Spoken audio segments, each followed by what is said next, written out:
week in a row, I thought we gave them some points away tonight, and we know we can't continue to do that. That's too much like we started last year. So some bright spots I thought at times, but overall, I didn't think we got enough pressure on the ball defensively.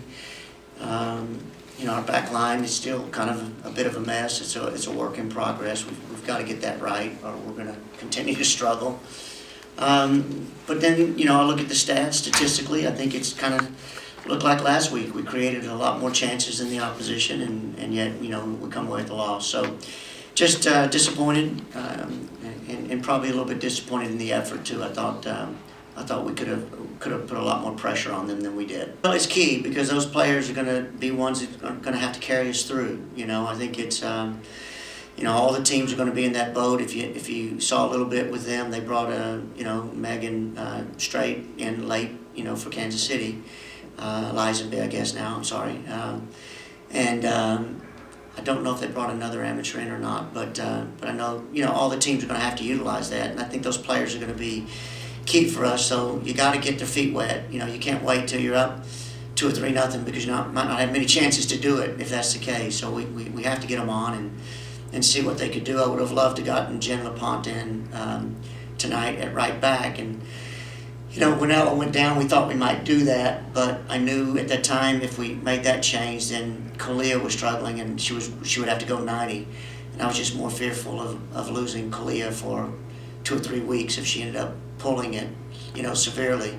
And Ella's a tough kid, so we came over and gave her an aspirin and put her back on, so she was fine.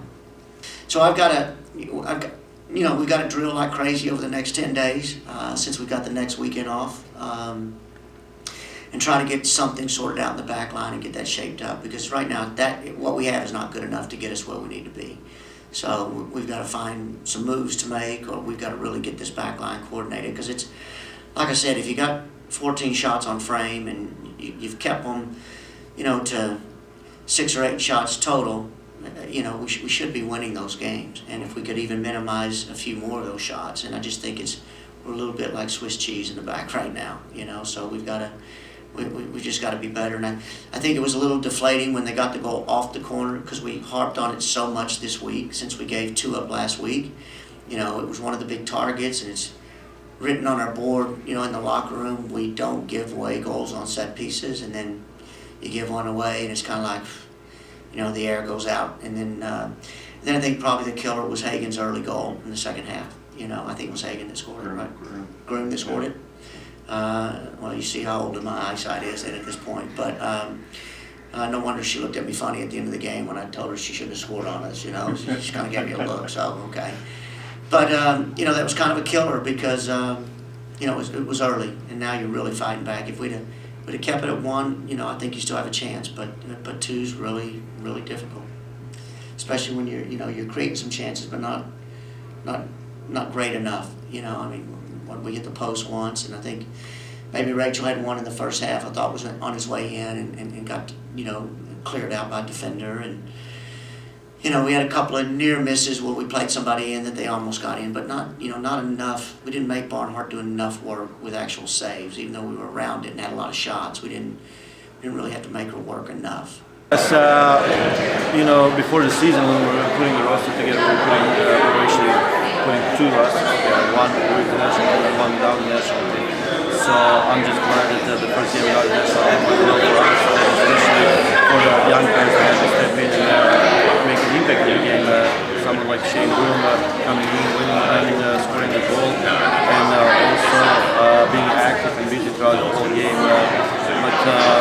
It's not just the young players, also the veterans, our more senior and more experienced players stepped up and carried the team for us, it's we were more focused on winning the game without the national team players, so we can build a little bit of confidence and get a little bit of momentum without them. But it wasn't that critical just because we lost the first 2 games. I mean, same thing happened for us last year. We started in the last place. I believe April 27th last year. We were last place on the table, and we managed to win the whole thing. So all we do is basically now just take one game at a time and focus on the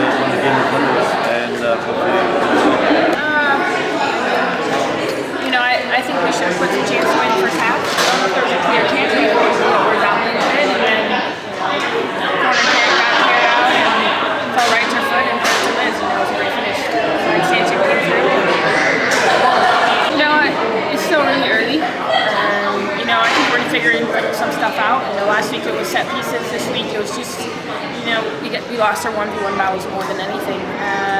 Again, you get a ball bounce in a different way. We outshot them 14-8. So we got to go, and our corner kicks were so dangerous. When I'm in there, I'm like, I feel like a small person because you have Jess and Ashley Nick and Nikki Cross, and you're like, all right, let's get out of the way. But we got to get on frame. We got to make Barney make some saves, and hopefully we'll continue to get better.